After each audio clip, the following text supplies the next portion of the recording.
Pessoal, bom dia.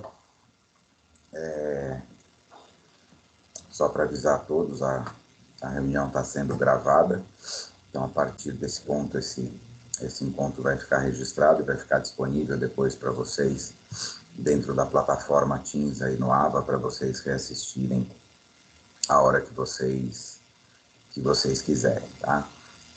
Então a gente já sabe que essa semana é nosso último encontro antes da semana da prova, né? Vocês já estão, aliás, em semana de atividade de provas. Então eu vou compartilhar com vocês aqui um recado que eu acabei de receber, um comunicado oficial que vem no grupo aqui dos professores, né? E o professor Vitor repassou isso para a gente agora, pediu para a gente dividir essa informação com vocês, tá? Com relação às datas das provas e das atividades que a gente vai ter que realizar, não sei o que não está entrando automático, para a gente realizar essas datas, essas atividades para a conclusão do semestre sem nenhum tipo de problema, aí, principalmente com cumprir prazo, com o cumprimento de alguns prazos aí para vocês, tá? Então, deixa eu ver se só consigo deixar as pessoas entrarem, acho que vai agora, sem ter que ficar parando toda hora. Então, o professor Vitor passou essa informação aqui, tá? Então, dentro das datas, e essas datas valem para o nosso campus inteiro, tá? Vale para todos os cursos. Então, para lembrar vocês que as provas das disciplinas interativas, aquelas disciplinas que vocês fazem, que tem os tutores, elas se iniciaram no dia 24, só ver se eu não estou louco, dia 26, né? É isso aí. Então, elas começaram na segunda-feira e elas vão acontecendo até o dia 11/6, então vocês precisam ficar de olho aí nas datas de cada disciplina que vocês fazem, tá? Existem aquelas disciplinas interativas que são chamadas de síncronas, eu não sei se vocês fazem alguma dessas. As datas dessas provas também, elas começam a partir de amanhã, do dia 27/5, vão até o dia 2 de junho. As provas oficiais das nossas disciplinas, e isso vale para essa nossa disciplina que a gente está fazendo aqui, começa também amanhã, vai até o dia 2. Então, vocês terão provas a partir de amanhã, quinta-feira, vocês terão provas quinta, sexta, eu não sei se tem disciplina no sábado, mas aí segunda, terça e quarta, dia 2 é quarta-feira da semana que vem, tá? As provas em segunda chamada de todas as disciplinas, independente do dia que vocês têm a disciplina, que vocês têm a aula, serão no dia 14 e no dia 15, tá? Então, segunda chamada, tanto faz da B1 quanto da B2, da primeira ou da segunda prova. Todas essas provas acontecerão entre o dia 14 e o dia 15. Os exames, todos, independente do dia da disciplina, nos dias 17 e 18. Tá? Para quem está fazendo TCC 2, acredito que não seja aqui ainda o caso de vocês, a entrega limite é na data de hoje e a apresentação de quem está fazendo o TCC 2 vai ser entre 10 e 11/6. Tá? A entrega para atividades dos TCCs 2 tem que ser em arquivo no formato PDF. E lembrar vocês que está tendo um intensivo do desafio Nota Máxima, ele está aberto ainda, então quem não fez, por favor, faça, porque esse intensivo ele tem uma pontuação aumentada, vocês recebem uma pontuação aí bem maior. Ele começou no dia, vai começar no dia 31 e vai ficar aberto até o dia 13/6, então é importante que vocês prestem atenção aí nessas datas, verifiquem se está tudo dentro do processo normal aí para vocês não perderem nenhum desses compromissos, tá? Então, só estou repassando aqui a atividade, o calendário, perdão, que o professor Vitor me pediu para dividir com vocês. Tudo bem? Imagino que não seja muito novidade para vocês, mas também não custa a gente relembrar, né? Com relação ao nosso bate-papo da aula passada, que a gente conversou um pouquinho sobre biotecnologia, alguém quer fazer alguma pergunta, tem alguma dúvida, quer fazer alguma colocação, ou a gente pode continuar para concluir o nosso raciocínio, a nossa informação. Eu hoje vou trabalhar com vocês de uma forma muito parecida que eu fiz também na aula passada, tá? Então eu vou acompanhando o esqueletão do livro aí, e vou conversando com vocês e vou trazendo algumas informações complementares. Mas se alguém quiser fazer alguma pergunta, alguma colocação, estou aqui à disposição de vocês.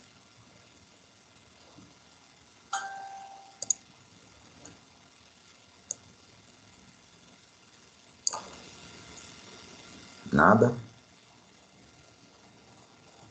Bom, quero que vocês fiquem super à vontade aí, a hora que vocês quiserem falar qualquer coisa, tá? É só se manifestar, tá? Vocês podem se manifestar e abrir os microfones aí e a gente vai conversando, tá? Então, hoje, nós estamos aqui oh, meu Deus do céu. Que besteira aqui. Hoje a gente está aqui, então, na unidade 4, tá? Então, a gente está aqui no finalzinho já. A gente está aqui na unidade 4 e eu vou concentrar a maior parte desse nosso bate-papo aqui nessa terceira sessão, né, que é biotecnologia e saúde, e também vou discorrer com vocês no final um capítulo que é bem curtinho, que é a utilização dos micro-organismos na indústria, e vocês vão perceber por que eu vou dar menos atenção para essa última parte aqui de micro-organismos na indústria, porque isso tem um interesse um pouco bem menor aqui para vocês da biomedicina. Isso aqui acaba funcionando muito mais para quem está fazendo tecnologia de alimentos, engenharia de alimentos, tal. Hoje em dia, ou então farmácia também, que utiliza um pouquinho, tá? Na indústria farmacêutica se trabalha bastante com micro-organismos, mas para a gente aqui no curso de biomedicina, não que esse capítulo não seja importante, mas ele vai ter um pouco menos de relevância na vida profissional de vocês, tá? Então, e aqui onde é que nós estamos aqui na unidade 3? Eu errei aqui. Nossa, são 4, errei.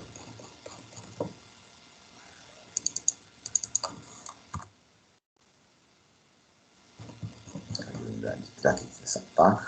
Então, a gente vai, nesse bate-papo de agora, a gente vai... gente, esqueci de perguntar, vocês estão me ouvindo bem? Tá normal o áudio? Tá sim, professor. Tá ótimo, obrigado, Jéssica. Valeu. O Felipe ia falar também, eu agradeço, Felipe, obrigado. Então, só de saber que vocês estão recebendo o áudio bem aí, tá ótimo.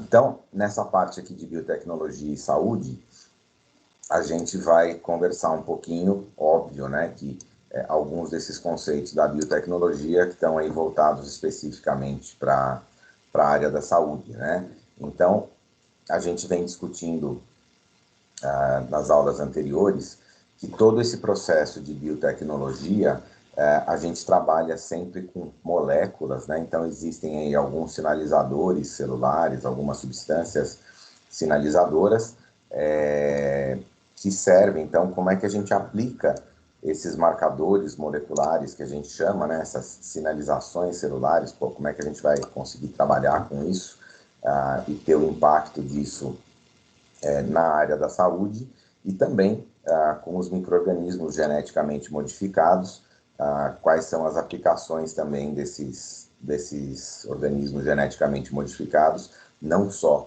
na produção, por exemplo, de medicamentos, mas a gente vem vivendo aí recentemente, inclusive por conta dessa pandemia do Covid aí, uma grande aplicação desses organismos geneticamente modificados no desenvolvimento dessas vacinas que a gente tem recebido aí, tá? Claro que a gente também fez essa discussão de ética, né? Eu trouxe esse assunto com vocês no nosso bate-papo da semana passada. Eu sempre quis me adiantar, porque ética, quando a gente fala em biotecnologia, é um negócio que acaba ficando aí sempre muito, muito duvidoso, tá? A gente discutir ética em biotecnologia é igual o palmeirense brigando com São Paulino no final, depois agora que teve final de Campeonato Paulista, ou então a gente querer discutir, eu sou Lula, eu sou Bolsonaro. As pessoas têm muita paixão, muito idealismo e a gente precisa, às vezes, pelo menos na biotecnologia, não estou falando em política, não estou falando em futebol, não estou falando em religião, mas na biotecnologia, às vezes é importante a gente parar, tirar um pouco a paixão, os preconceitos e as opiniões emocionais e olhar um pouco mais com um lado científico para a gente poder pesar e avaliar. Então, às vezes, a gente acaba chegando a algumas conclusões que nem sempre são as mais confortáveis para a gente. Às vezes a gente consegue aí, fazendo uma avaliação um pouco mais fria, um pouco mais científica, avaliar realmente quais são os riscos e os benefícios, tá? E eu usei como exemplo para vocês sobre essa discussão que a gente já fez na semana passada, quando eu falei para vocês dos alimentos transgênicos. Então, existem os preconceitos que as pessoas não entendem e acham que comer um alimento transgênico, por exemplo, pode ser extremamente prejudicial, quando na verdade não é. E os riscos, na verdade, são os impactos ambientais e os benefícios, normalmente no caso das lavouras, o benefício acaba sendo muito mais financeiro do que qualquer outra coisa. Tá? Então a gente tem que ter sempre procurar um ponto de equilíbrio, de preferência baseado em ciência, não em emoção, para que a gente possa chegar às conclusões aí se vale a pena o risco em cima do benefício. Então, existe aí essa discussão de ética. A gente já falou bastante sobre isso na semana passada, o livro vai comentar de novo aqui, então a gente pode falar mais um pouquinho, talvez trazer algum outro exemplo, alguma outra informação aí a partir desse bate-papo, tá? Então, isso aqui é tudo coisa tranquila, não tem grandes segredos aí não, tá? Então, o que ele volta aqui sempre na situação geradora de aprendizado, né? Então, ele vai falar aqui da esclerose múltipla, né? Que é uma doença autoimune. Então, ele bota lá aquele grupo de pessoas que tinham sintomas de paralisia dos membros, tá? Eu não vou ficar explicando esclerose múltipla aqui para vocês hoje, porque vocês terão aula de esclerose múltipla, isso eu tenho certeza absoluta, porque eu sou professor dessa disciplina. A gente vai ter uma aula inteira lá na frente, numa outra disciplina, né, de esclerose múltipla na imunologia clínica, mas enfim, todos vocês, a essa altura da vida, já devem ter ouvido que existem doenças autoimunes, né? A esclerose múltipla é uma doença autoimune, e só para que a gente entenda o que é a esclerose múltipla. A gente tem a produção de alguns anticorpos ou de algumas células que vão destruindo a bainha de mielina que recobre os axônios dos nossos neurônios. E quando esse neurônio tem essa bainha de mielina destruída, o impulso nervoso que passaria por aquele neurônio, ele é interrompido. Então, imagina, por exemplo, que você, lá no cérebro, ativa uma ordem que vai ser levada para um neurônio para contração de um músculo, e esse neurônio está bloqueado porque ele foi destruído pelo próprio sistema imunológico. A gente vai ver como isso acontece em outra disciplina, mas a gente tem a destruição dessa bainha de mielina, desse neurônio, e o impulso nervoso para, ele não chega no final. Então, a ordem para a contração do músculo sai do cérebro, ela é interrompida por conta dessa doença, da esclerose múltipla, e quando chega lá no final, então, a função de liberar acetilcolina e a gente ter a contração muscular, essa contração não acontece. Então, o cérebro dá ordem, ele acha que a contração vai acontecer, e a pessoa não consegue fazer tudo isso. A pessoa tem vários sintomas, muitos sintomas da esclerose múltipla, e muitos deles estão relacionados realmente com as transmissões nervosas dos nervos motores, esses nervos que fazem contração muscular. Então, os sintomas iniciais, eles começam realmente com paralisia nos membros, tanto nos braços quanto nas pernas, tá? Isso é comum. Existem trocentos outros sintomas, mas começa mais ou menos desse jeito aí, tá? E aqui ele vai tentar trazer essa doença e propor algum tratamento baseado em biotecnologia. Então, como isso aqui é o finalzinho da situação geradora de aprendizagem, também eu vou fazer alguns comentários aí com vocês a respeito desse processo, tá? Então, ele pede para a gente pensar que tipo de medicamento biotecnológico vem sendo utilizado para o tratamento dessa doença, qual a importância e interferência do Comitê de Ética, tá? Então, a discussão do assunto ética, ela acaba sempre aparecendo aí nesses casos aqui, tá? Então, simples, tá? Então, aquilo que a gente chamava antigamente de engenharia genética, que hoje o termo biotecnologia acabou assumindo mais, né, essas aplicações na área de biotecnologia, existe uma das técnicas que é muito importante, uma técnica que se chama técnica do DNA recombinante, tá? E isso é um negócio absolutamente simples, tá? A gente trabalhar com DNA recombinante significa que você pode, tá? Que você pode, em laboratório, pegar um fragmento de DNA e colocar, e misturar, e recombinar esse fragmento de DNA junto de um outro DNA qualquer que a gente queira. Esse outro DNA qualquer que a gente queira pode ser, por exemplo, um DNA de um vírus, ou um RNA de um vírus, pode ser um DNA de um cromossomo de uma bactéria, pode ser um DNA de um plasmídio que esteja presente dentro de uma bactéria, pode ser um DNA de um plasmídio que a gente modifica o plasmídio e coloca o plasmídio inteiro dentro da bactéria.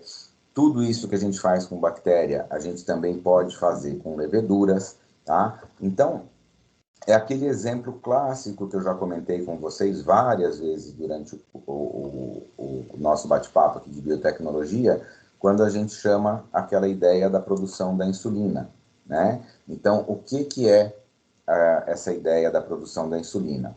Tá? Que eu falo para vocês, a insulina humana que a gente compra no balcão da drogaria não foi tirada de seres humanos. O que a gente faz? O que os pesquisadores, o que os laboratórios fazem?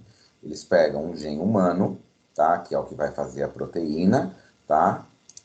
Que vai fazer essa insulina, e você vai colocar esse gene dentro de um micro-organismo. Pode ser uma levedura, pode ser uma bactéria, tá? E esses micro-organismos passam, então, a fazer a produção dessa substância, nesse caso aqui, é a insulina. Então, o micro-organismo tem gene para fazer insulina? Não, nunca teve, tá? Aí, usando essa tecnologia do DNA recombinante, a gente pega, então, um gene humano da insulina e vai recombinar esse gene humano com um micro-organismo. E a gente pode fazer isso, gente, aqui o exemplo aqui é a insulina. A gente pode trabalhar com isso com trocentas outras formas. Por exemplo, tá? Se a gente pegar um vírus e a gente fizer a alteração de um vírus, então imaginem que eu tenho um vírus que não causa doença, tá? Mas é um vírus que consegue infectar seres humanos, ele consegue, tá? Mas é um vírus brando que não vai causar nenhum tipo de doença grave, nenhum tipo de doença séria.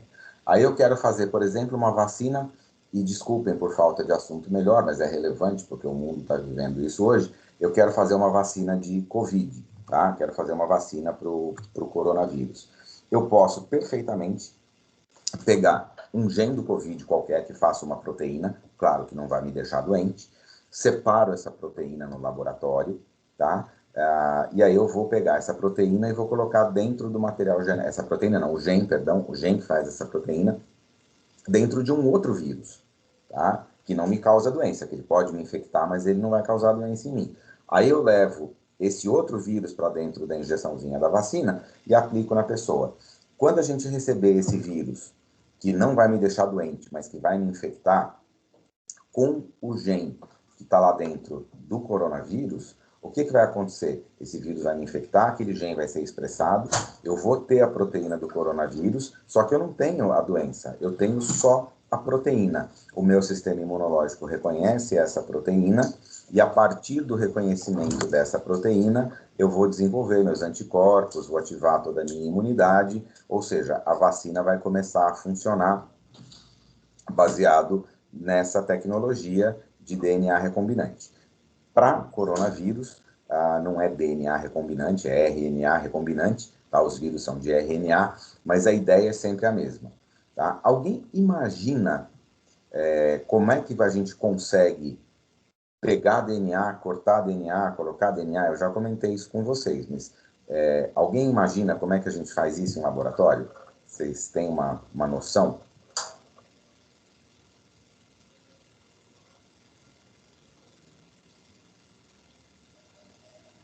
Vocês falaram que o áudio tá bom, agora é hora boa de vocês abrirem os microfones para a gente fazer esse bate-papo aqui, senão vai virar leitura do livro, gente. Aí eu vou me sentir tão mal.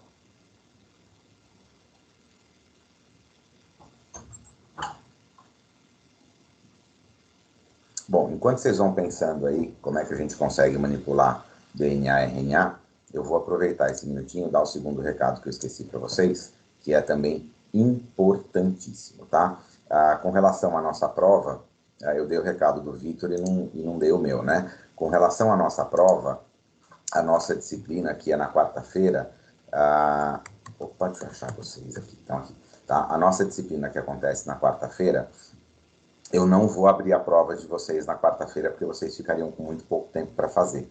Eu vou abrir a prova de vocês a partir das 8 horas da manhã de segunda-feira, tá? Então, as provas de vocês já foram, eu estou colocando elas no AVA, tá? Essa matéria aqui, eu acho que a prova de vocês vem pronta da faculdade. Não sei se sou eu que faço, se essa prova vem pronta. Eu vou confirmar isso com o Vitor, tá? Se a prova vier pronta, ela vai acontecer dentro do AVA de vocês da disciplina. Se a prova for uma prova que eu tiver que fazer, eu só vou confirmar isso com o professor Vitor. Deixa eu confirmar já. Deixa eu ver se ele me responde aqui.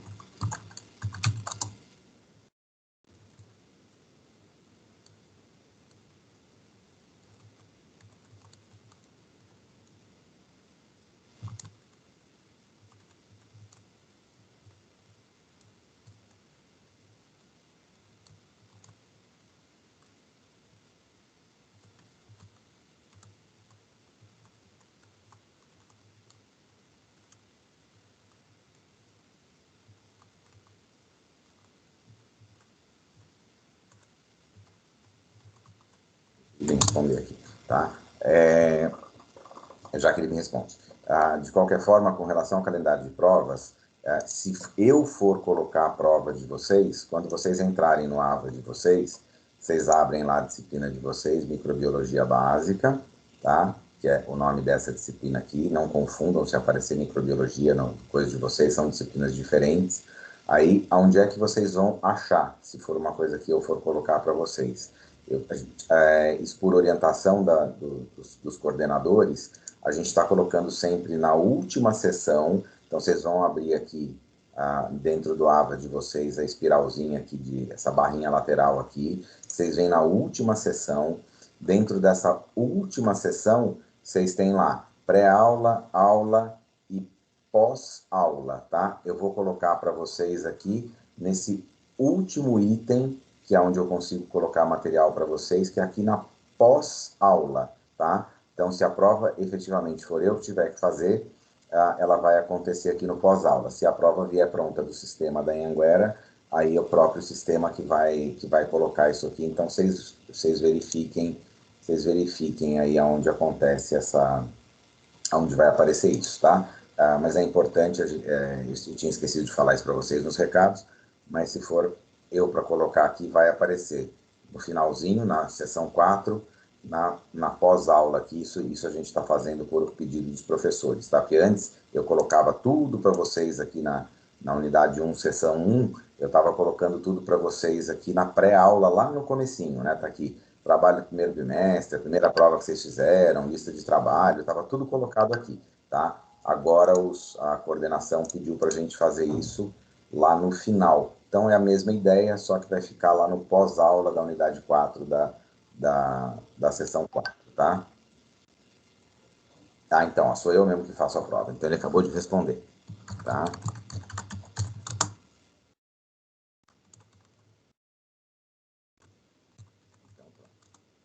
Informação oficial aqui, eu achei que era eu que fazia mesmo, só queria confirmar com ele. Pronto, ele acabou de me responder.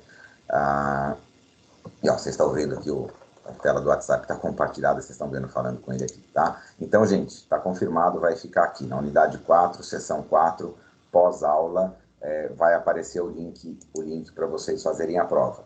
Eu vou disponibilizar esse link para vocês, então, a partir de segunda-feira, 8 horas da manhã, ele já vai estar aberto, vai ficar programado, quem faz essa abertura é o próprio sistema, tá? Ele vai ficar aberto, vai ficar pronto. Segunda-feira, 8 horas da manhã, ele fica aberto, e ele vai ficar aberto até a quarta-feira, tá? Ele fecha na quarta-feira, às 22 horas, que é o último dia que a gente tem para fazer essas provas. Então, o que eu peço para vocês, tomem cuidado, não larguem para quarta-feira, 9h50, tá? Para os 10 últimos minutos, não deixem para a última hora, não larguem para fazer essa prova nos 45 minutos do segundo tempo, porque ela vai ficar aberta e vai fechar por praticamente 3 dias. Ela abre na segunda-feira, 8 horas da manhã, e fecha na quarta-feira, às 22 horas. E essa abertura e fechamento de horário não sou eu que faço, é o sistema. Isso vai ficar programado. Eu programo, uma vez que eu programei, que eu salvei, o AVA controla tudo isso. Então, gente, por favor, procurem fazer as provas, não só as minhas, quanto de todos os outros professores que vocês tiverem que fazer. Procurem fazer antecipadamente essas provas, tá? Prestem atenção, façam antecipadamente essas atividades, para que vocês não tenham depois dor de cabeça ou problema por conta disso.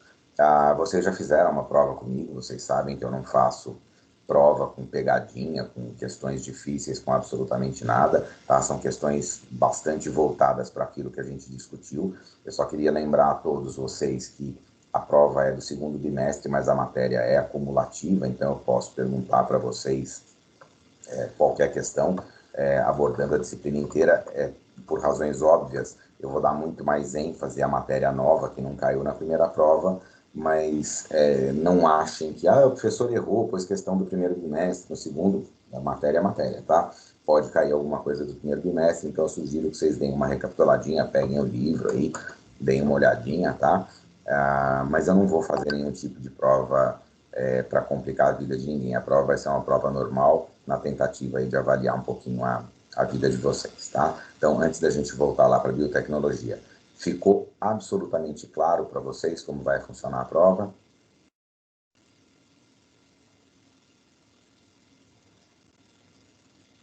Agora é aquela hora. Alguém tem alguma coisa? Fale agora ou cale-se para sempre.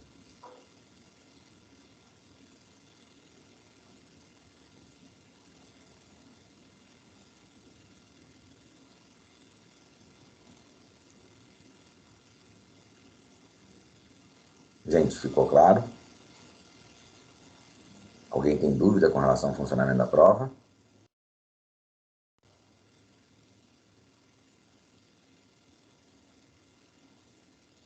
Tá tranquilo, professor.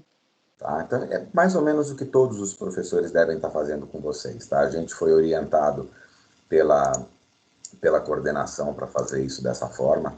Tá? A gente foi orientado para fazer dessa forma, então a gente não deve ter nenhum tipo de problema, deve ser igual ao que todos os outros professores vão realizar com vocês aí, tá?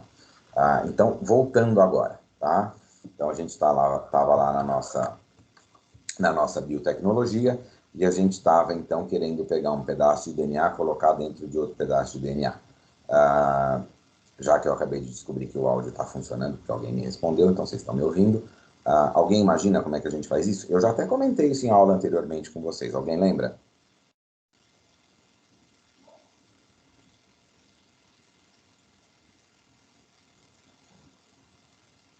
Gente, eu vou dar uma dica só para vocês. Quem faz isso em laboratório é biomédico, tá?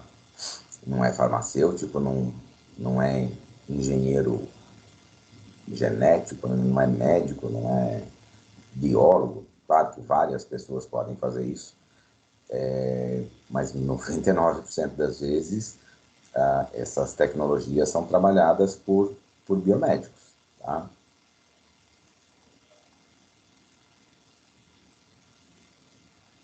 Alguém imagina? Alguém tem alguma ideia?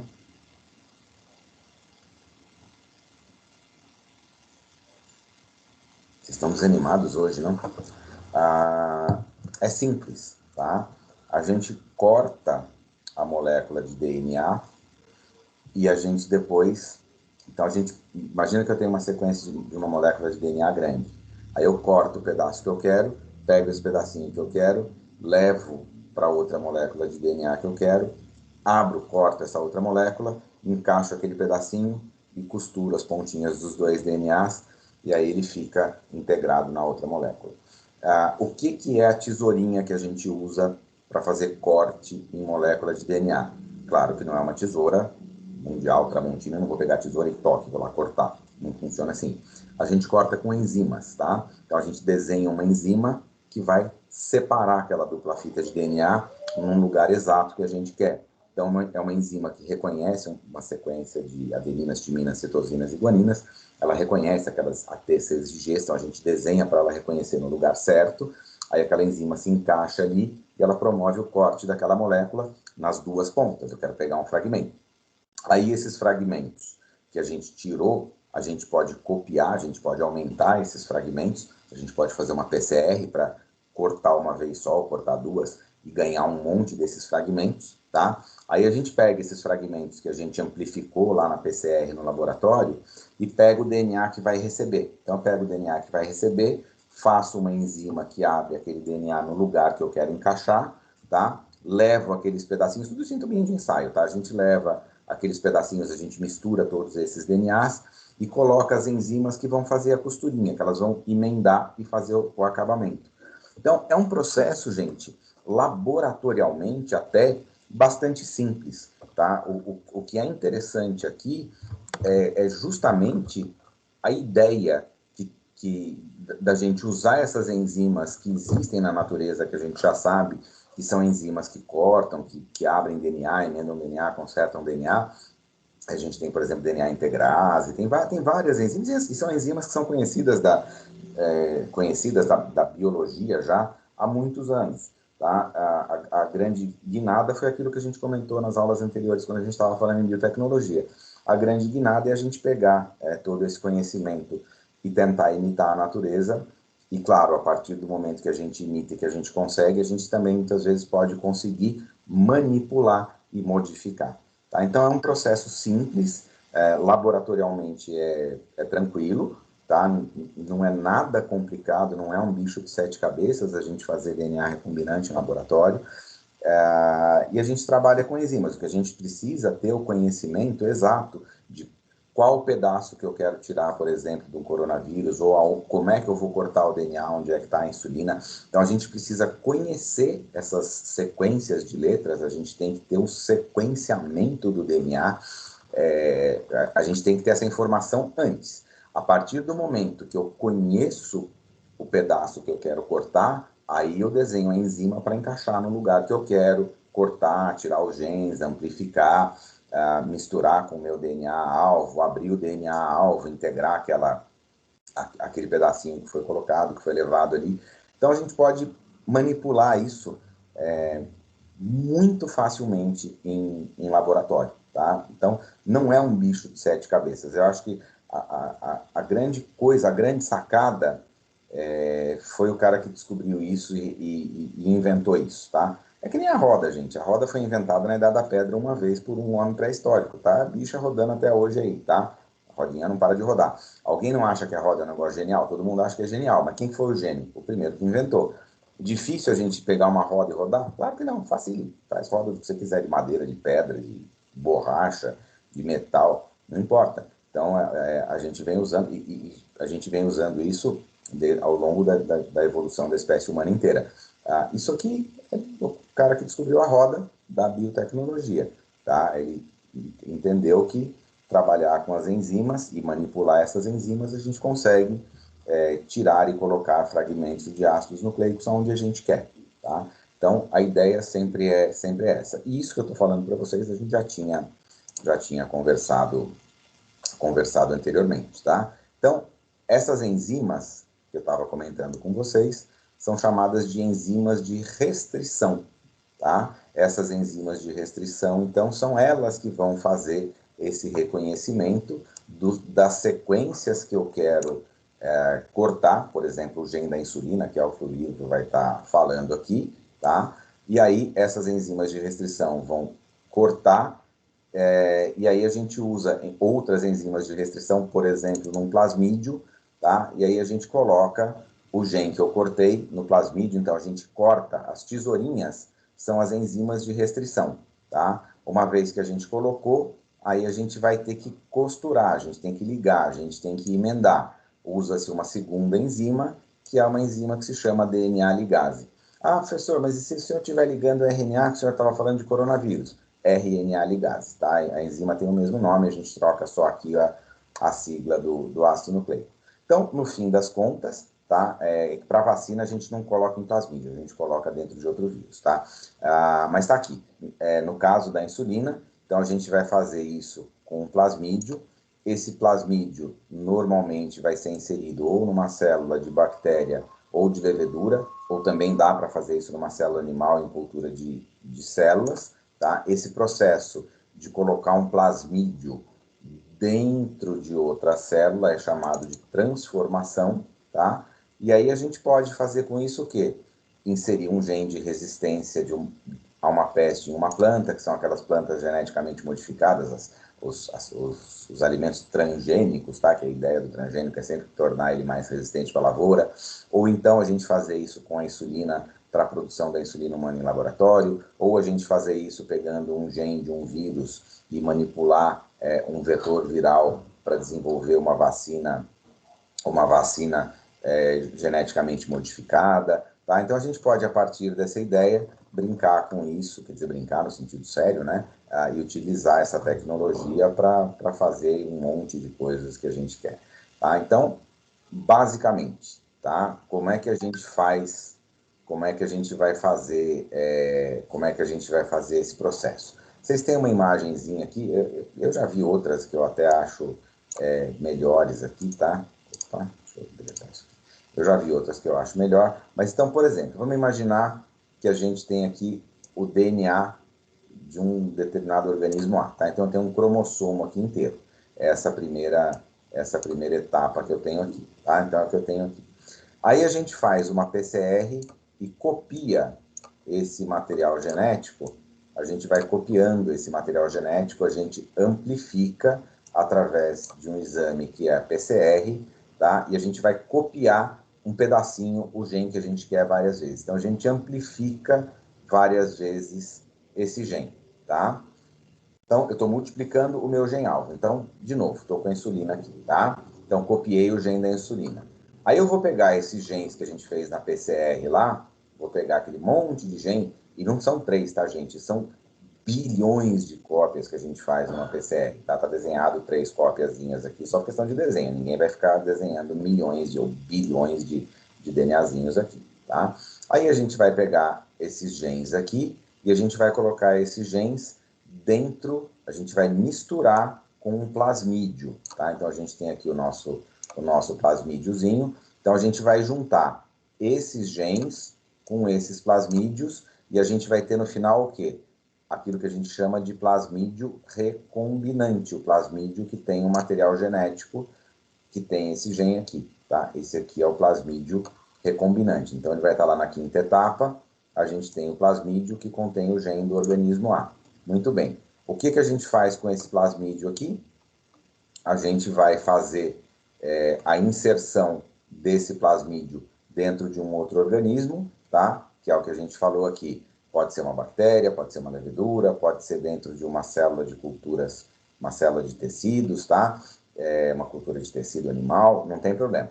Então, a gente colocou aquele plasmídio dentro da célula B, que aqui é a minha bactéria, a minha levedura ou a minha cultura de células, e aí estas células que receberam o plasmídio começam a multiplicar ou expressar aquele gene, tá? Pode ser insulina? Pode ser insulina. Tá? Então, isso aqui que a gente está vendo aqui é o passo a passo do que a gente chama de tecnologia ou técnica do DNA recombinante. Então, a gente copia o DNA, dá para fazer com RNA também, tá? A gente amplifica isso fazendo uma PCR primeiro, para a gente ter um número grande dessas moléculas. Depois, a gente mistura isso com um plasmídio, e é justamente nessa hora aqui que a gente usa as enzimas de restrição para retirar e depois as ligases para integrarem. Então, as enzimas de restrição, elas são utilizadas no início. As ligases são utilizadas aqui. Então, a enzima de restrição é utilizada na etapa 2 desse passo a passo aqui. Entra aqui, tá? Aqui a gente entra a enzima de restrição. E a ligase, DNA ligase ou RNA ligase, entra aqui na quarta etapa. São esses dois momentos que a gente vai utilizar essas duas enzimas que ele estava explicando aqui. Tá? Então, se a gente olhar para esse esquema aqui, a explicação é essa. Depois, a gente pega esse plasmídio que foi feito aqui, coloca ele dentro de uma outra célula, e essa outra célula vai começar a expressar os produtos desse gene que foi colocado ali dentro.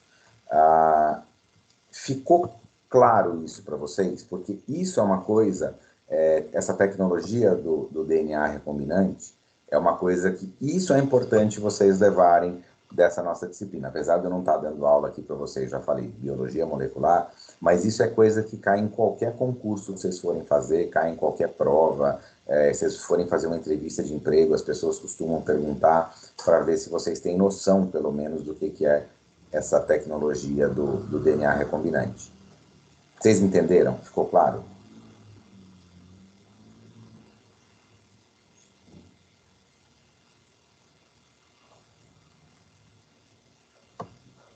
Bom, eu vou, de acordo com aquela velha frase que eu detesto, de quem cala consente, eu vou imaginar que vocês entenderam.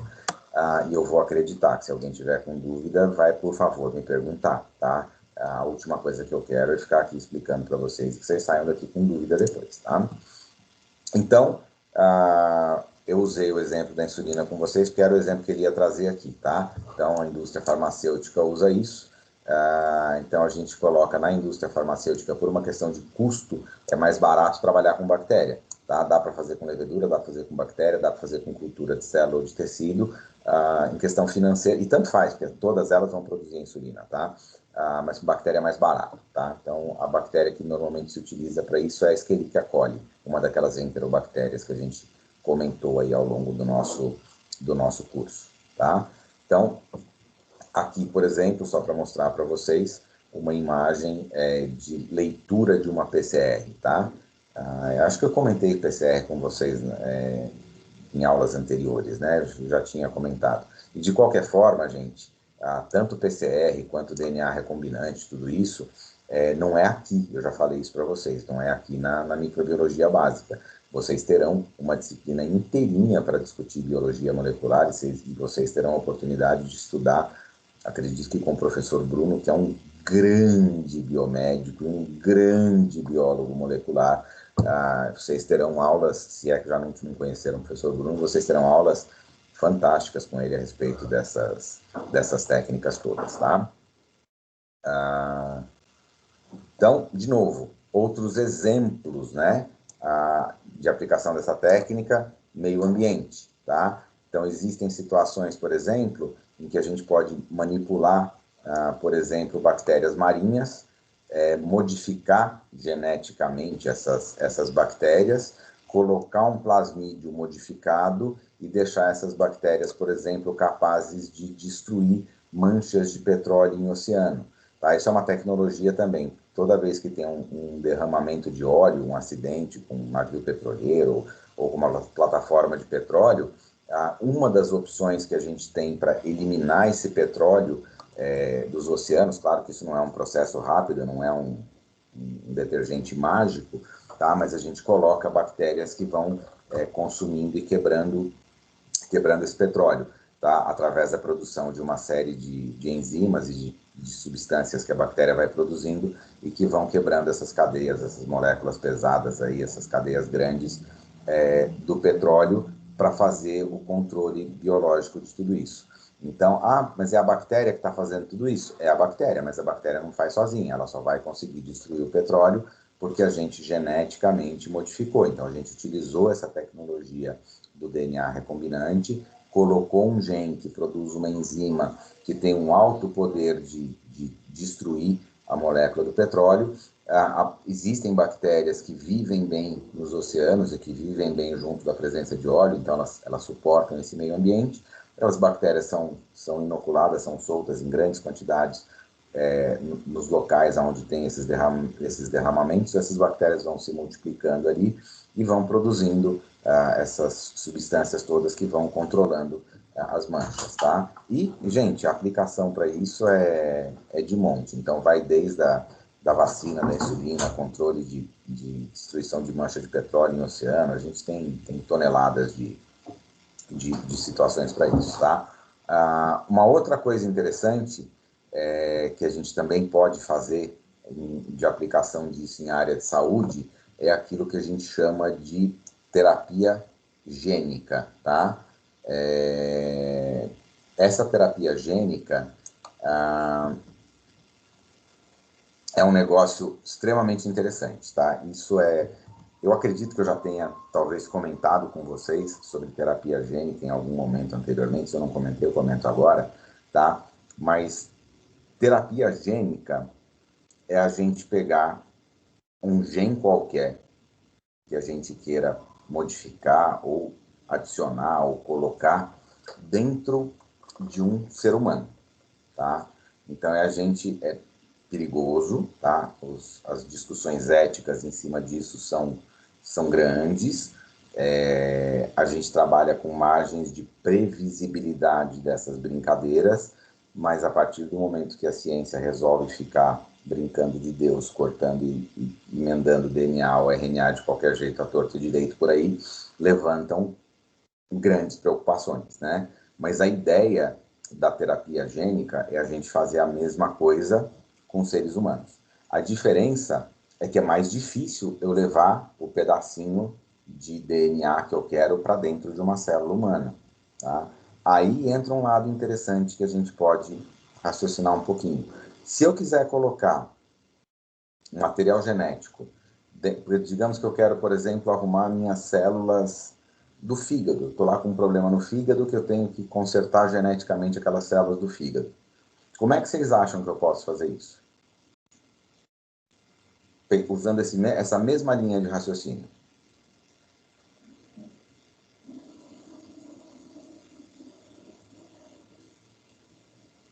Já sei, vocês vão ficar fazendo guerra de silêncio, eu vou esperar aqui uns 30, 40 segundos e depois eu explico, é isso?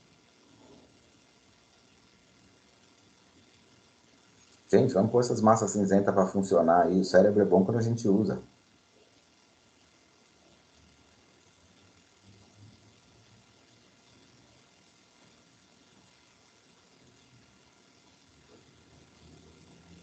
Tem alguém assistindo a aula?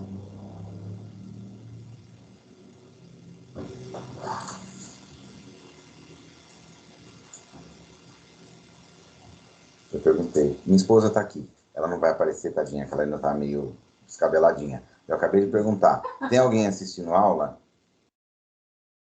E ninguém responde. Sim. Uma. Obrigado. Porque senão eu ia ficar dando aula só gravada, depois vocês viam gravado.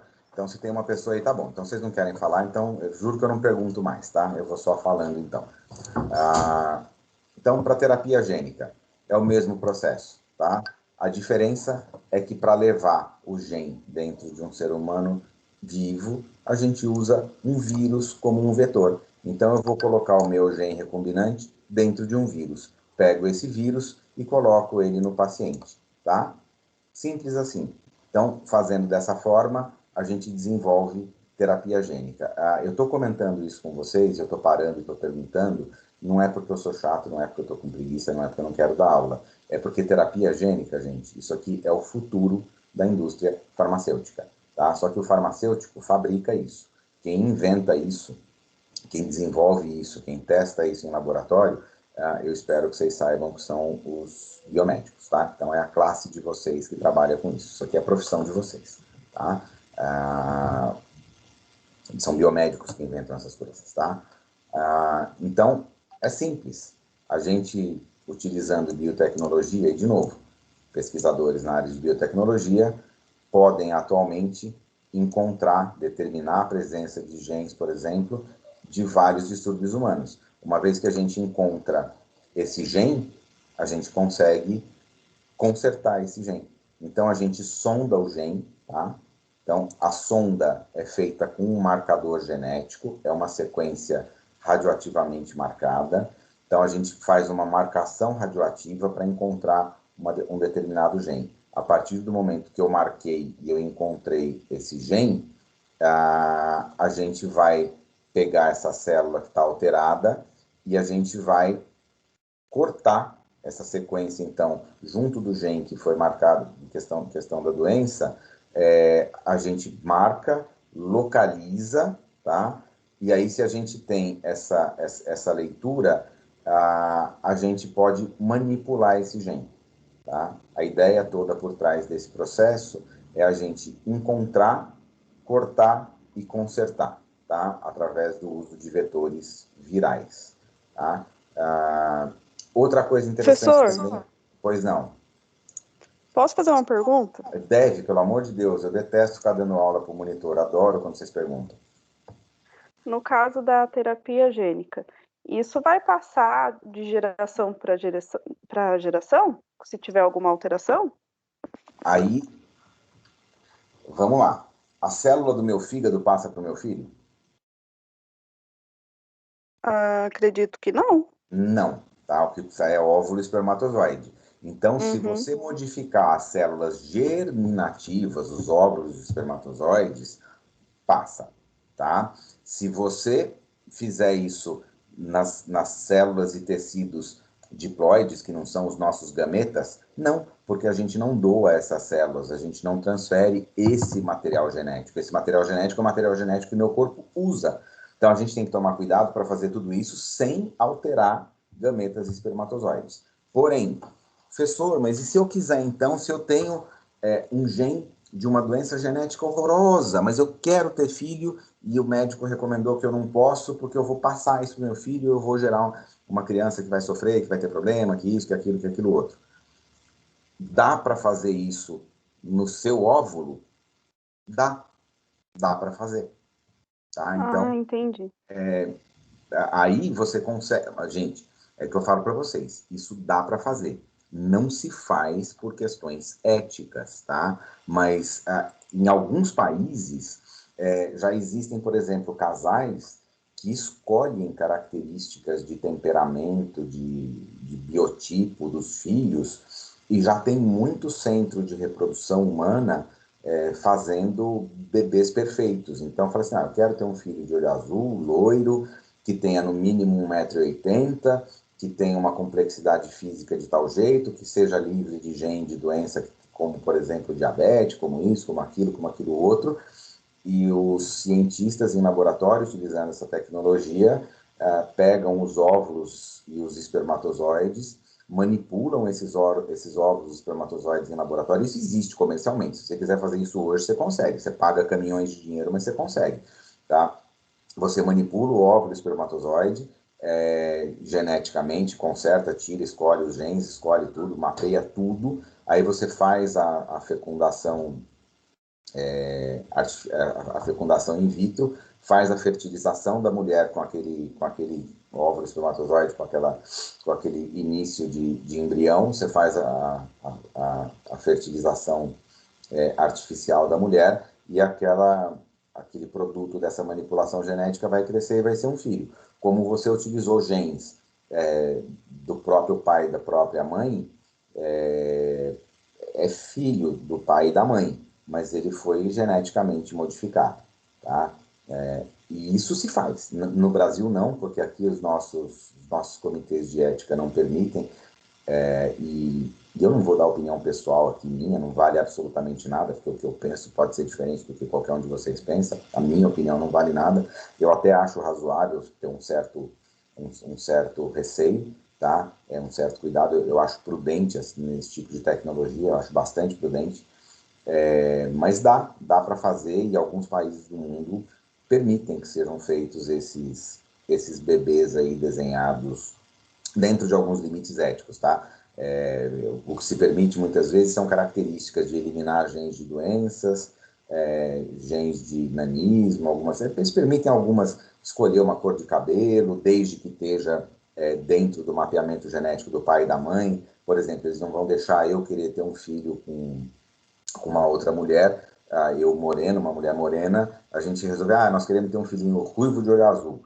Eu não tenho gene de olho azul, não tenho gene de cabelo vermelho. Se a mulher que eu tiver junto não tiver gene de olho azul, não tiver gene de cabelo vermelho, eles não deixam isso acontecer. Então, eles manipulam geneticamente, ainda dentro de limites éticos, baseados nos genes dos próprios pais. Mas fazem isso por questão de ética. A tecnologia permite você construir. Então, por exemplo, eu sou baixinho, tenho 1,70 m. Se eu fosse casado com uma mulher baixinha, de 1,50 m, e a gente quisesse ter um filho de 1,90 m, dá para fazer? Dá. A gente empresta um gene de crescimento de altura de outro ser humano e coloca no nosso filho. Isso não se faz ainda só por questões éticas. A tecnologia permite que isso seja feito.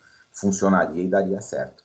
Esses modelos em animais já foram feitos milhares de vezes. Tem toneladas de artigos científicos publicados no mundo inteiro fazendo essas manipulações genéticas em animais. Tá? Toneladas. Então, isso funciona. Muito diferente da clonagem lá da Dolly e da Polly, que tem as suas limitações, essa manipulação genética funciona bem, tá? Então, isso não é difícil de fazer, não. Tá bom, obrigado, professor. Nada, eu que agradeço. Obrigado você por perguntar. Bom, outra coisa bastante interessante, foi até uma coisa que, eu não sei se foi na turma de vocês que me perguntaram, se foi na outra aula que eu estava dando semana passada, alguém me perguntou o que era o tal do anticorpo monoclonal. Aí, professor, o que é anticorpo monoclonal, policlonal? A gente já ouviu falar disso, não sei o que e tal. É simples, tá? Eu vou pedir licença para vocês aqui do livro, vou ver se eu acho rapidinho no Google aqui uma imagem, só para mostrar para vocês. Fica mais fácil para explicar. Se não, eu abro uma aula minha, que acho que demora mais do que achar aqui. Deixa eu ver se eu acho uma imagem rapidinho aqui.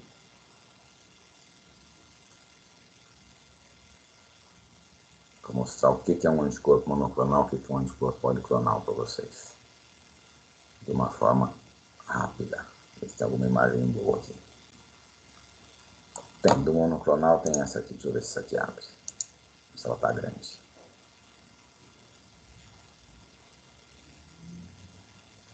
Ele tá lento. Acho que vai ser mais fácil abrir uma aula minha, peraí.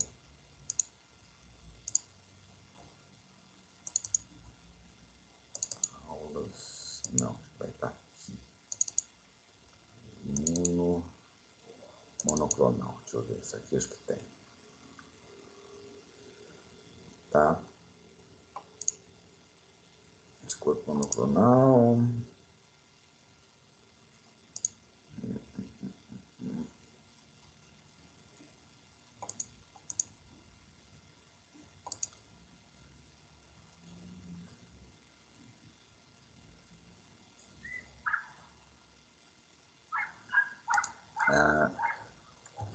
Gente, eu sei, eu vou usar uma imagem aqui, eu já achei lá na minha aula, tá?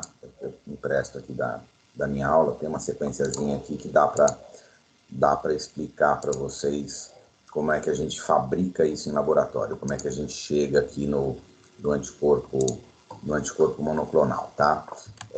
Só que antes disso, eu preciso fazer uma observação com vocês, fazer uma pergunta para vocês.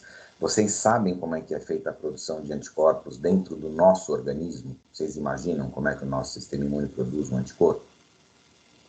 Vocês têm essa ideia na cabeça?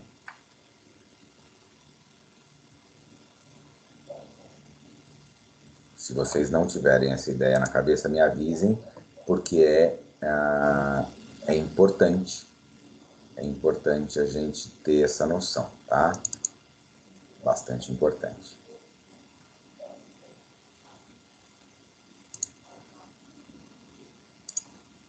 Antes de explicar.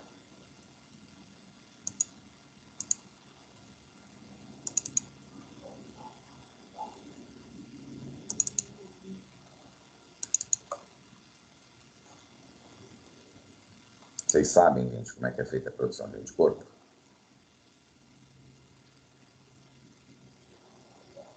Não, professor, se o senhor puder explicar, por favor. Tá, eu vou fazer isso rapidinho, tá? Porque, de novo, isso é imunologia, é outra matéria.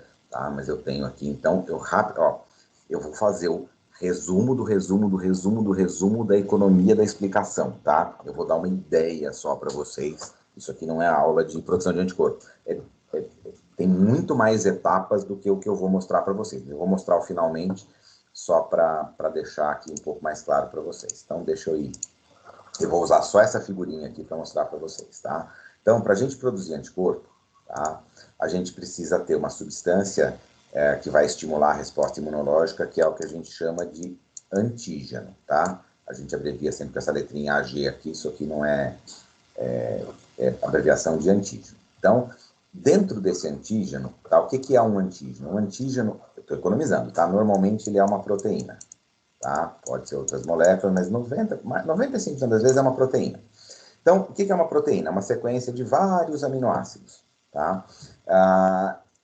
As nossas células de defesa, as nossas células do sistema imunológico, elas podem, às vezes, reconhecer pedaços dessa proteína como substâncias potencialmente perigosas para a gente, tá? E aí ela fala assim, opa, tem uma proteína aqui que eu acho que pode fazer mal para o meu organismo. Então, deixa eu ativar meu sistema imunológico, meu sistema de defesa, e aí a gente tem uma série de células, de processos envolvidos em tudo isso, isso não dá para explicar hoje, tá? Eu demoraria pelo menos umas 2 horas para dar uma ideia melhor disso para vocês, mas essas células e esses processos do sistema imunológico reconhecem esses pedaços dessa proteína que são chamados de epítopos ou de determinantes antigênicos.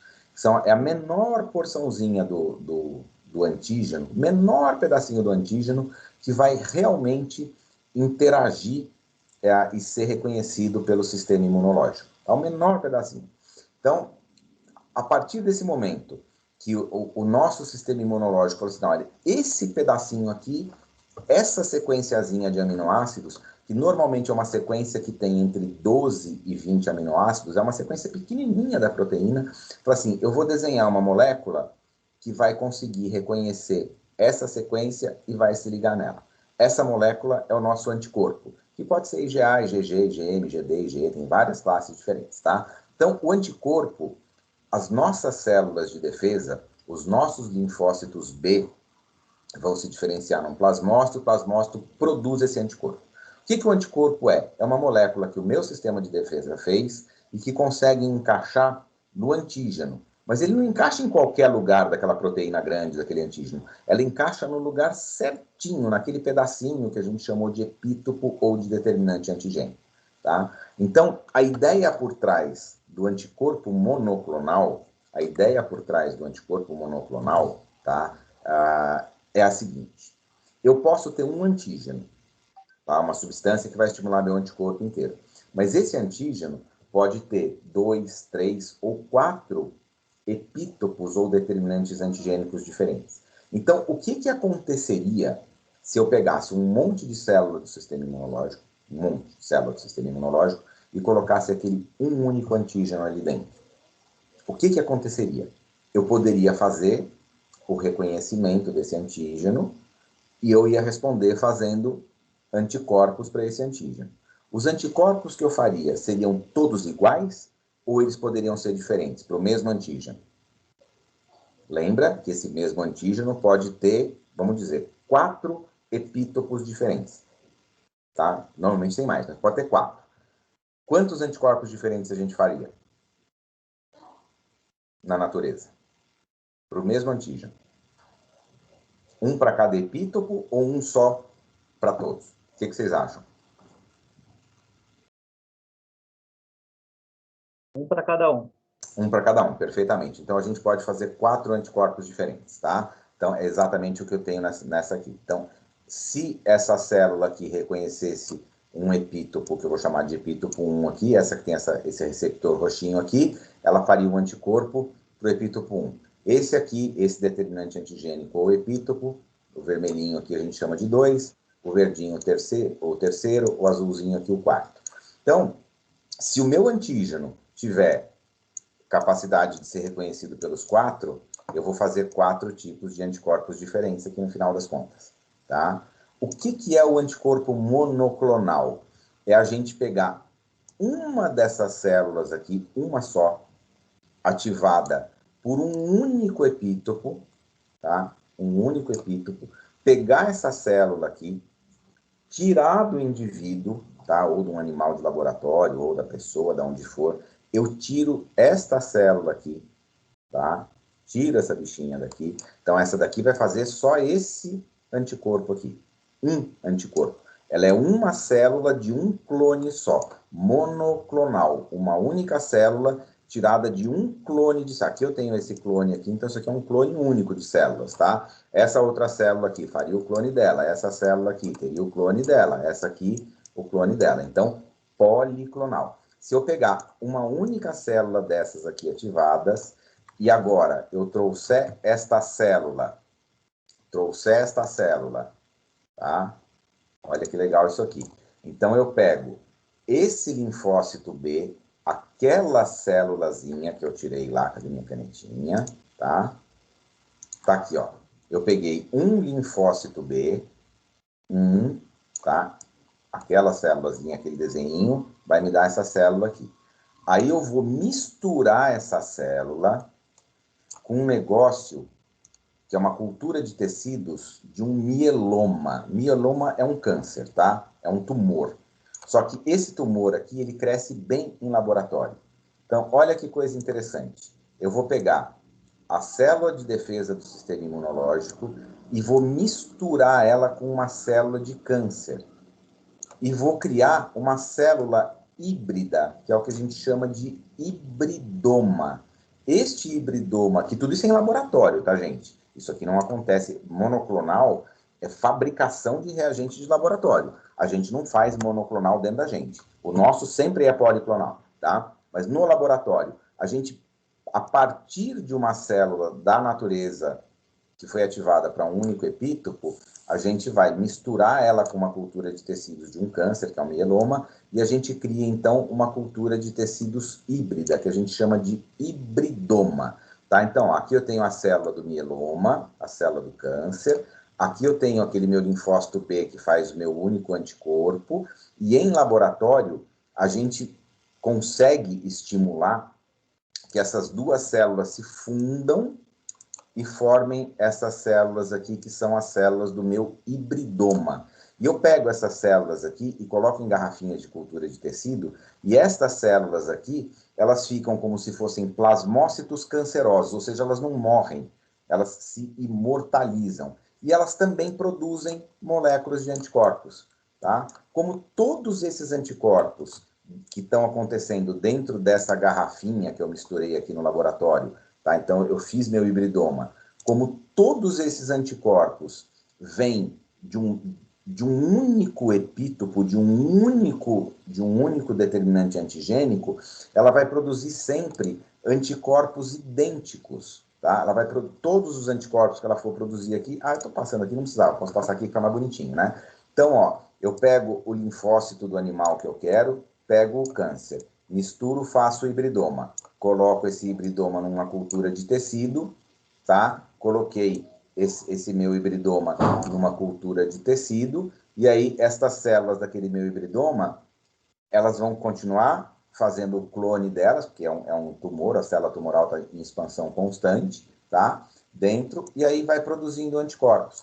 Como esses anticorpos vêm de um único clone de célula, anticorpo monoclonal, tá? É só isso, tá? Não tem nenhuma... Agora, gente, isso é o quê, tá? Isso não é o como. Eu mostrei para vocês como é que a gente consegue, em laboratório, de uma forma a obter os anticorpos monoclonais. Para quem me perguntou, espero que você não tenha se... Eu não vi seu nome, era que você perguntou, acho que foi o Felipe, né? Não tenho certeza. Deu para entender? Eu sim, professor. Agora tem uma visão melhor. Assim, isso é explicação econômica, tá? Honestamente, quando vocês forem estudar isso, e essa disciplina não sou eu que ministro para vocês, mas isso é uma explicação que entra numa aula de mais ou menos 2 horas e meia, tá? Então, eu tentei fazer aqui a versão, assim, trailer do filme, tá? Mas é exatamente isso que acontece. Eu só não mostrei para vocês as siglas, os mediadores, os nomes dos processos, quanto tempo demora, tal, Eu economizei com vocês aí só a parte chata, mas a ideia do processo é essa. Tá? Então, quando a gente fala em anticorpo monoclonal e anticorpo policlonal, que a gente pode fazer a mesma coisa, só que a gente pode misturar 3, 4 clones de células diferentes e eu produzir em laboratório um anticorpo para um determinado antígeno, mas que venha de diferentes clones, ou seja, que possa se ligar a epítopos diferentes. E isso é importante, tá? Porque às vezes eu quero uma reação baseada num anticorpo monoclonal. É importante para o resultado do que eu estou querendo que esse anticorpo seja monoclonal. Mas às vezes também é importante que esse anticorpo seja policlonal. Depende muito do teste laboratorial, do que eu quero encontrar, eu posso usar ou o monoclonal ou o policlonal como ferramenta. Então, não existe, o monoclonal dá mais trabalho para fazer, é mais caro, é melhor. Nem sempre, tá? A gente também tem que tomar cuidado para não ficar com essas ideias erradas. O monoclonal é mais caro para fazer? Porque a gente tem que construir o hibridoma. E isso é um processo que encarece. A gente tem que trabalhar com células isoladas. Então, assim, é um processo mais caro. O reagente monoclonal, ele efetivamente é mais caro. Não significa que ele seja melhor, ele só é mais difícil de ser obtido, tá? Às vezes é importante a gente utilizar o reagente policlonal, tá? Depende muito do teste que a gente está fazendo. E aí, pergunta que agora eu faço para vocês. Como é que a gente sabe se é melhor ou se é pior trabalhar com monoclonal ou com policlonal? Quem que vai responder isso para vocês? Vocês mesmos na vida profissional de vocês. Porque quem testa isso, quem trabalha com isso, são os biomédicos. Tá? Então, vocês é que vão, ao longo da profissão de vocês, respondendo, pesquisando, para quem for pesquisador, tá, gente? Desculpa, nenhum biomédico que trabalha dentro de um laboratório de análises clínicas vai ficar fazendo pesquisa para saber se o policlonal é melhor que o monoclonal. Mas existem linhas de pesquisas aí enormes dentro da área da biomedicina que trabalham medindo, testando a eficiência de um e de outro para determinado tipo de teste diagnóstico, para avaliação de uma coisa, quando que é melhor um, quando que é melhor o outro. Tá? Então, isso também, de novo, faz parte aí do mundo da vida profissional de vocês, tá? Então, a gente tem aqui a obtenção de anticorpos monoclonais. Então, no dia a dia do biomédico, a gente usa isso como ferramenta para construir um anticorpo que vocês vão usar lá no laboratório de análises clínicas como um reagente, tá? Agora, eu poderia, se eu quisesse, fazer um anticorpo monoclonal e usar esse anticorpo monoclonal que eu criei em laboratório para tratar uma doença? Vocês acham que isso é possível?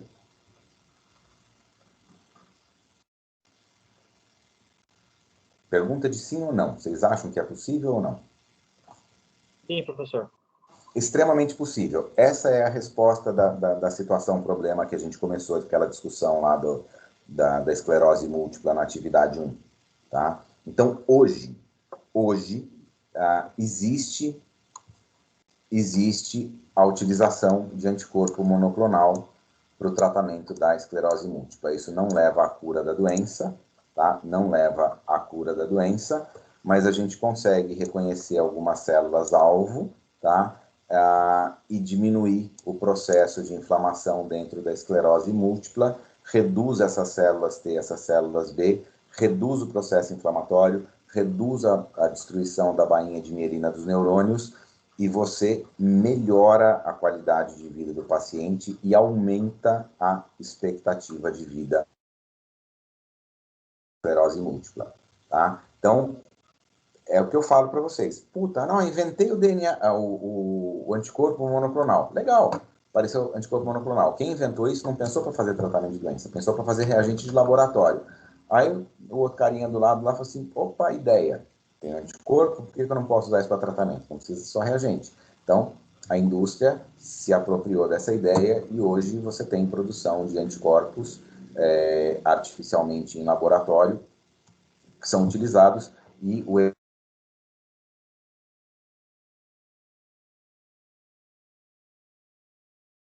um dos poucos ainda anticorpos monoclonais que é autorizado para tratamento em doença que a gente tem aí de padrão internacional. Existem outros, tá? Mas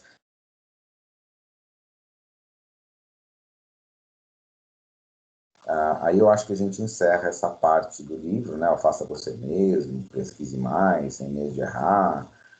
lembre-se, avançando na prática, faça valer a pena. Então, essa parte final aqui depois, vocês dão uma lidinha, façam os exercícios, tá? Para a gente poder ainda começar um pouquinho aqui a nossa segunda sessão. Gente, perguntas, dúvidas, curiosidades, eu espero que esteja de alguma forma somando aqui alguma coisa para vocês, que esteja esclarecendo algumas dúvidas. Ou está tudo tranquilo?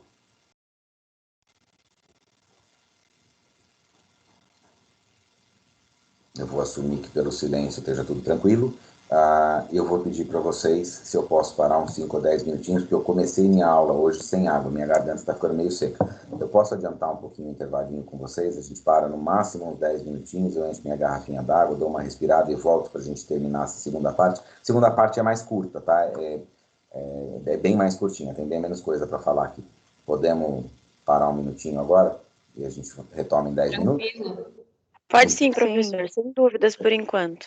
Então tá jóia, gente. Obrigado. Só não sumam, tá? Não vão ficar tudo assistindo a Ana Maria Braga. Voltem que eu vou terminar a aula com vocês, tá bom? Pode deixar. Então tá jóia. Até já.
Pronto, gente, estou eu de volta aqui.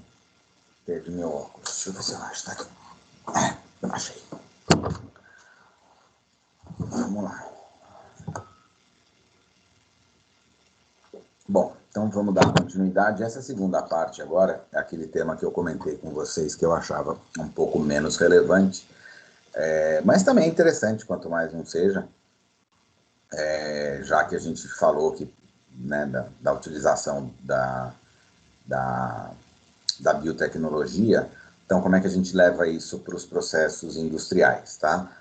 Basicamente, em área de saúde, a gente vai trabalhar com esses processos na indústria farmacêutica, né? Que é a indústria que efetivamente vai acabar desenvolvendo e produzindo comercialmente os produtos aí que vão ser feitos. E também nas indústrias de química fina e de reagentes laboratoriais, que são para a confecção daqueles kits e processos de maneira geral que vocês acabam utilizando quando vocês estão lá nos laboratórios de análises clínicas fazendo todos os testes, os exames laboratoriais. Aí vocês têm esse outro lado, esse outro aspecto de trabalhar com esses produtos que vão sendo fabricados aí também para que sejam utilizados como reagentes. Mas a gente deve levar em consideração também que existe um aspecto muito grande da tecnologia, da biotecnologia sendo utilizada também na indústria de alimentos, também em indústria que vai tratar de meio ambiente. Então, assim, é um capítulo um pouco mais genérico, que mostra aí um passo grande. Ele vai fazer algumas chamadas aqui de atenção, principalmente no que diz respeito à indústria de medicamentos, que eu acho que é o que mais cabe aqui para a gente conversar um pouco, tá? Então, ele volta lá no caso da esclerose e tudo mais. Então, qual o medicamento biotecnológico, já que a gente tem nessa sessão? Então, basicamente, né, na biotecnologia, ele estava trabalhando com bactérias, fungos, ambiente natural, solo e água para selecionar um organismo que produz algum produto que a gente tire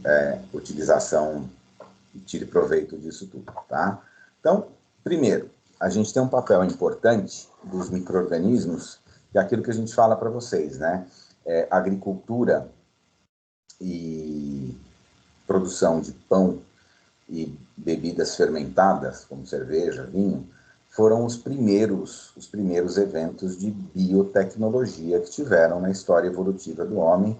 As bebidas alcoólicas aí com milhares de anos, né, voltando na época do Egito, 4.000 anos atrás, a gente já tinha relatos aí de produção de cerveja no Egito, uma cerveja diferente dessa que a gente tem hoje, não é igual, mas era feita a partir de grãos, punha para fermentar, uma bebida parecida com cerveja, que não era absolutamente a mesma, e desde o momento que acabou lá nos Homens das Cavernas, quando começou a agricultura e começou a organização social através da agricultura, foram os processos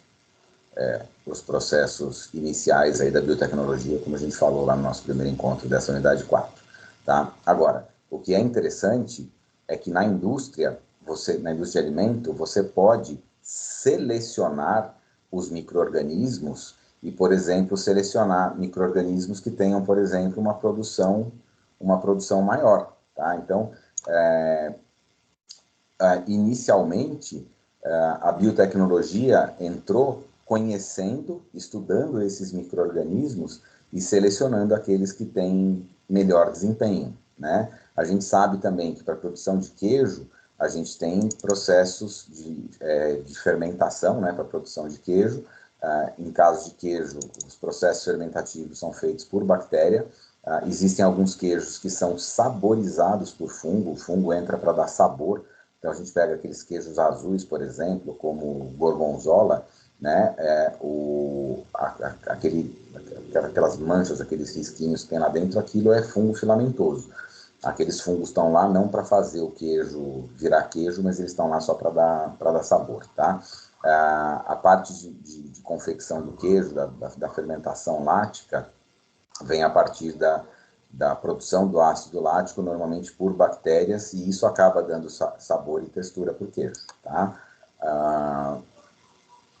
Claro que ricota, queijo cottage, queijo fresco, não tem esse tipo de processo, tá? Então, existem os queijos que são tirados a partir da extração só do coalho, das proteínas do leite, e tem os queijos que são os queijos fermentados. Os queijos verdadeiros são os fermentados, tá? Aqui ele está dando exemplo do Roquefort, que é um tipo de queijo azul, Gorgonzola, Roquefort, são queijos da mesma família. Roquefort é um fermentado francês, é um queijo que tem fungo francês, o Gorgonzola é italiano. A ideia é a mesma, o fungo é parecido, é o Penicillium, tá? Agora, esse fungo aqui, ele cresce mais para dar o processo de sabor, não para dar o processo de produção de ácido, tá? A gente pode trabalhar com um micro-organismo também na indústria de produção de vinho, de manteiga, de iogurte, tá? Então, tem vários processos aí, tá?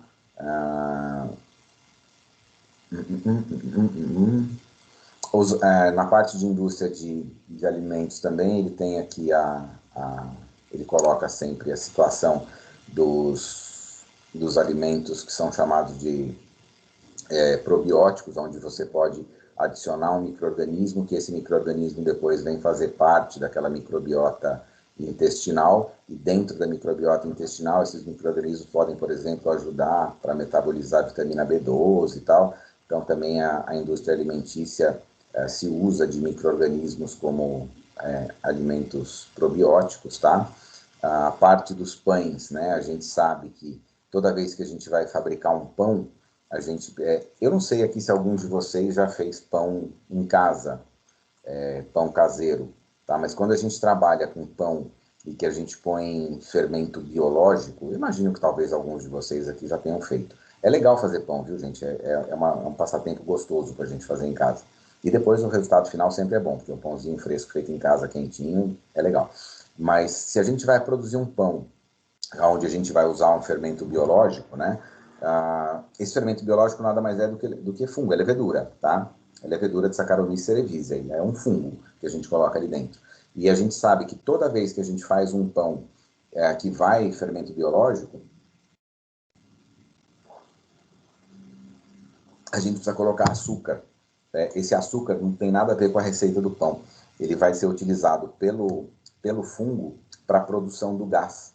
Tá? Então, se a gente fizer o pão inteiro, colocar todos os ingredientes, colocar o fermento e não colocar o açúcar, o fungo não tem o substrato para que ele produza o gás. Então, o açúcar entra como um ingrediente na receita do pão, e é um ingrediente obrigatório, tem que ter açúcar, pequena quantidade, tá, gente? Isso não estou falando de fabricação de pão doce, de qualquer pão. Tem que ter açúcar, porque o fermento biológico precisa do açúcar, que é um fungo, e o fungo vai, a partir desse açúcar, produzir dióxido de carbono, CO2, tá? E esse dióxido de carbono que é o gás que é liberado desse processo de fermentação com produção de gás, e é o que faz o pão crescer, ficar macio, fofinho, porque esse dióxido de carbono ele vai se desprendendo, formando bolhas, essas bolhas vão ficando aprisionadas dentro da massa do pão, então a massa vai crescendo, crescendo, crescendo, crescendo, enchendo de gás. O gás que tem ali dentro é CO2, tá? É dióxido de carbono, tá?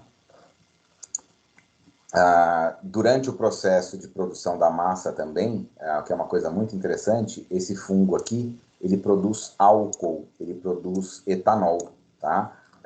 Então, se a gente pegar uma massa de pão que está crescendo, se a gente cheirar aquela massa, ela tem um cheiro característico meio alcoólico, tá? Aí fala assim, opa, então se eu fizer um pãozinho em casa, eu posso ficar meio beldinho? Não se preocupem, porque a hora que a gente assa o pão, esse álcool é totalmente evaporado, tá? O álcool não fica depois retido no produto final.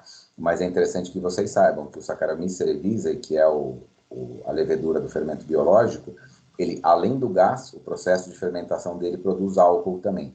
Então, algum dia, quando vocês fizerem um pão em casa, eu recomendo bastante que vocês façam, que é bem legal, antes de colocar a massa para assar, depois que ela descansou, que ela cresceu, que passou o processo de fermentação, deem uma cheiradinha. Tem um cheirinho de álcool, tá? Esse álcool também vem desse processo de de fermentação do fungo, tá? Pode ser utilizado também micro-organismo para fermentação lática e produção de ácido em picles e conservas de azeitona, tá? A gente pode fazer picles também colocando o ácido. Você pode pegar vinagre e misturar, que você coloca o ácido pronto e faz. Mas se você quiser fazer um picles mais artesanal, você pode colocar micro-organismos junto do processo, e os micro-organismos vão produzir o ácido junto do picles que vocês estão fazendo. São essas conservas, que são aquelas que demoram algum tempo. A gente faz, tem que às vezes aguardar 30, 40 dias para consumo. Tá? Do mesmo jeito que a gente também pode fazer vinagre em casa. Tá? É só a gente pegar, você pode fazer vinagre, por exemplo, com vinho, com suco de maçã, com várias outras coisas, mas você pega vinho, por exemplo, você pode adicionar bactérias que façam fermentação ácida selecionadas ali dentro daquele vinho, e aquele vinho vai funcionar como substrato para o micro-organismo produzir ácido e acaba tendo vinagre de vinho natural, tá? Normalmente fica muito mais gostoso do que esses vinagres químicos industrializados, tá? São produtos bem superiores com relação ao sabor, tá?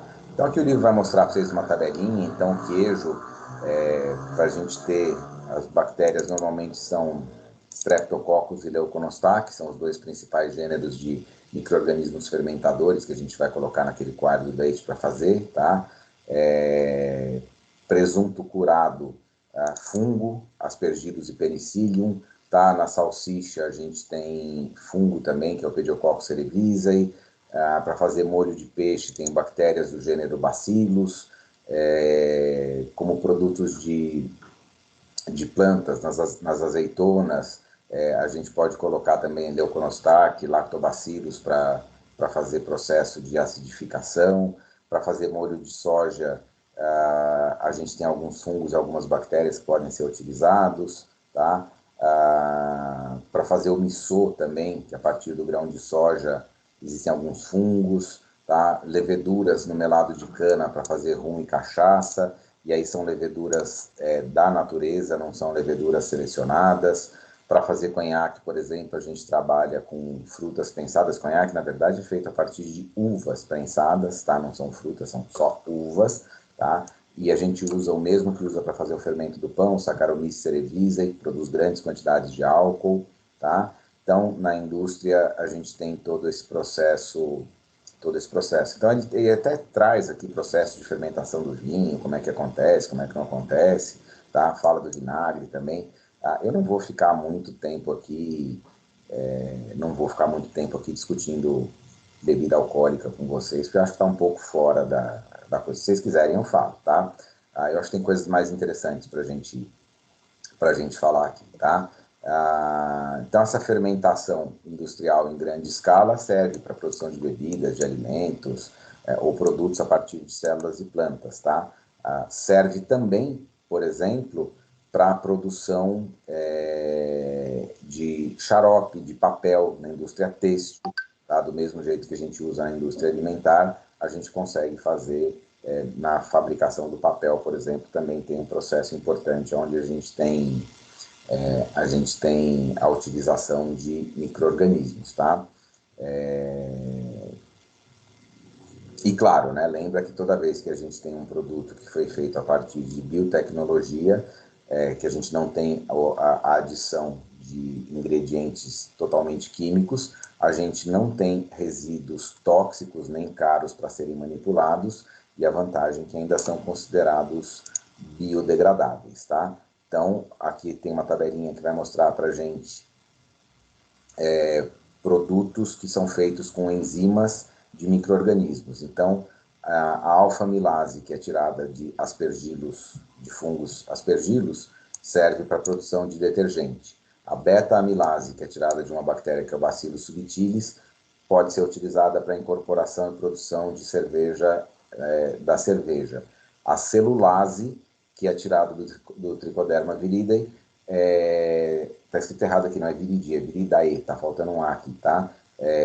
Utilizada para a produção de suco de frutas, de café, de papel. Então é uma enzima que quebra o amido, tá? As lipases, por exemplo, que são enzimas que quebram gordura, que são tiradas do Aspergillus niger, que é um fungo filamentoso também, é utilizado em detergentes de lavanderia, curtição de couro, produção de queijo, tá? Proteases, que vêm do Aspergillus oryzae, amaciante de carne, auxílio digestivo, curtição de couro. Agora, tem uma coisa interessante, eu não sei se vocês já ouviram falar num produto que a gente usa em biossegurança, que é o detergente enzimático. Vocês já ouviram falar em detergente enzimático? Sim. O detergente enzimático que a gente usa quando a gente vai lavar os nossos insumos de laboratório, lá na cuba de ultrassom, existem diferentes tipos de detergente enzimático. Existe detergente enzimático, por exemplo, que tem urease.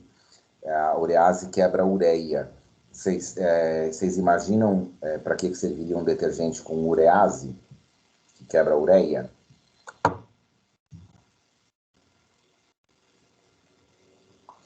Não é para laboratório. Desliga o cérebro do biomédico aí e pensa com a cabeça inteira de ser humano.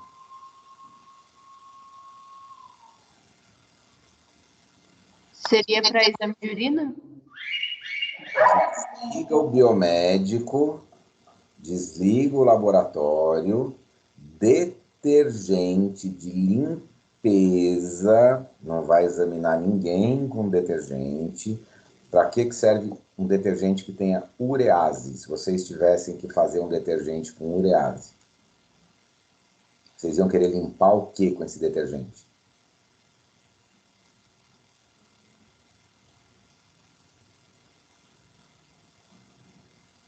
Limpeza comum de casa, assim, tipo banheiro e etc? Que você está querendo dizer, é isso? Não, porque a urease é um produto específico que quebra a ureia. Então, ela não serve como limpeza comum. Você pode usar hipoclorito, você pode usar saponáceos para tirar sujeiras normais. Não. A urease é para limpeza de uma coisa específica, para limpeza de ureia. Onde é que tem bastante ureia? Quem falou do exame de urina lá foi no caminho certo. É para limpar urina. Onde é que a gente seria interessante ter um detergente enzimático para limpeza de urina? Para limpar xixi de gato e cachorro, gente. Detergente, sabão veterinário para limpeza de casa, de clínica, de hospital veterinário, tá? Então, se vocês forem num pet center aí, vocês acham para comprar. O cachorro ou o gato fica fazendo xixi no sofá. Você lava com esse detergente, o detergente tem uma enzima, o cheiro forte do xixi, na verdade, da urina, que é tanto do ser humano quanto do animal, é a amônia, a ureia que tem ali dentro. O detergente quebra essa molécula, tá? Então o cheiro some. Muitas vezes não tira a mancha amarelada, ajuda, diminui, mas quebra aquele cheiro forte da urina do animal, tá? Posso usar isso num banheiro? Até posso, mas estou falando de um banheiro que não é um banheiro de casa, é um banheiro de rodoviária, que é aqueles banheiros que você entra, que dá medo de entrar, que tem urina até no teto, tá? Só que esses detergentes enzimáticos, eles costumam custar muito caro. Não é barato você adicionar enzima. Então, não é comum a gente utilizar isso dentro de casa. Mas, por exemplo, clínicas veterinárias, que os animaizinhos ficam lá urinando para todo lado e tal, eles usam com frequência, tá? Agora, do mesmo jeito que a gente não usa um detergente com ureia na nossa bancada de laboratório. O nosso tem o quê? O nosso normalmente vai ter lipases para quebrar gorduras e sujidades, pode ter algumas proteases para quebrar proteínas eventualmente que estejam colocadas ali. A amilase normalmente não tem, tá? Mas a gente pode ter, nos nossos detergentes de uso em saúde, é comum ter DNase para quebrar ácidos nucleicos, é comum ter lipases para quebrar moléculas de gordura e é comum ter algumas proteases também para quebrar eventuais proteínas do quê? Dos restos biológicos que ficam aderidos àqueles materiais que a gente costuma utilizar. Tá? Então, no laboratório de análises clínicas, vocês vão estar constantemente manipulando material biológico. Vocês vão estar manipulando fezes, urina, sangue, coleta de tecidos. Tá? Então, como é que você limpa tudo isso antes de poder esterilizar, ou se você tiver que fazer um ciclo de ter algum instrumental, algum equipamento que precisa ser esterilizado, que não é descartável, às vezes compensa você ter você processar, limpar, embalar, esterilizar isso, tá? Laboratório de análises clínicas, a gente, na maior parte das vezes, trabalha com a maior parte dos insumos descartáveis, tá? É muito comum o uso de descartável, mas, eventualmente, se você tiver alguns equipamentos que não são descartáveis, a gente, antes de lavar, a gente coloca no detergente enzimático, o detergente enzimático vai quebrando todas aquelas proteínas e sujidades. E onde é que está a biotecnologia nisso? Essas enzimas vêm de micro-organismos, tá? Então, a produção desses detergentes também vem aí de produtos de biotecnologia. Claro que junto desses detergentes, a gente pode ter também emolientes e desengordurantes químicos misturados, nada impede. Tá? Nada impede. Então, a gente pode ter detergentes aí mistos, com natureza química e enzimática colocadas no mesmo produto. Tá? Então, eu estou esticando um pouco, forçando um pouco a barra para trazer aí uma ideia de um produto que venha de biotecnologia, que é feito para a indústria da limpeza, mas que a gente pode também trazer para a saúde, na limpeza e na manutenção de instrumentais, de áreas, de equipamentos, alguma coisa assim. Tá? Então, funciona, tá? Funciona bem. Processo de bioconversão do papel, né? Não vou ficar falando de lixiviação, não vou explicar a produção de papel para vocês, desculpa, não faz o menor sentido. Tá? Aqui, que é interessante, na saúde, né? A lixiviação, gente, é para trabalhar com cobre, hein? É um negócio totalmente de indústria mecânica, de metal, tal, então não tem muito que a gente fazia aqui para extração de cobre, tá?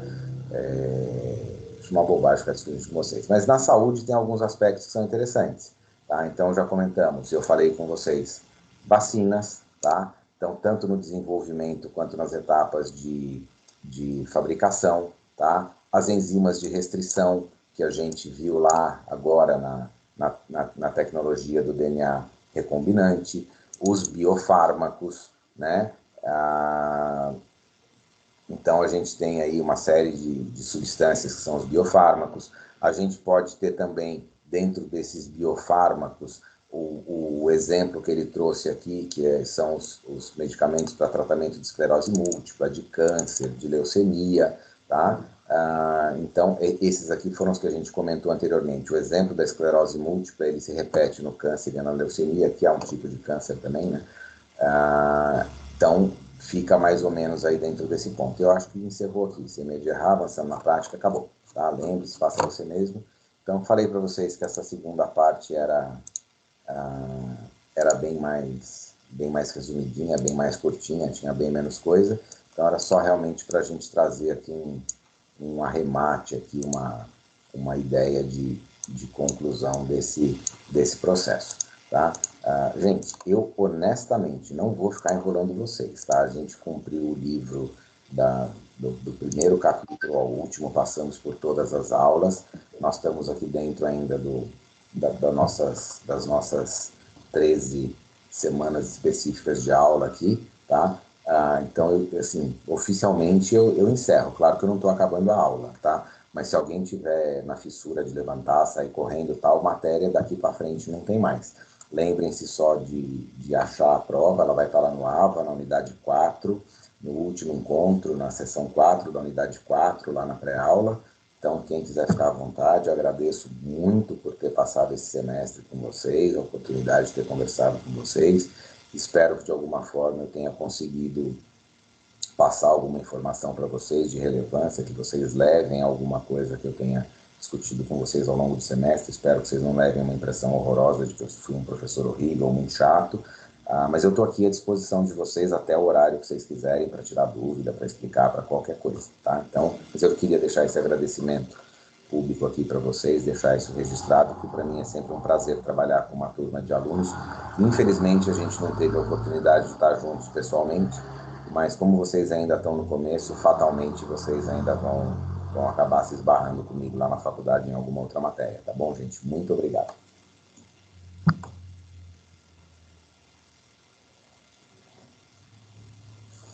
Obrigada, professor. Tchau, tchau. Até logo.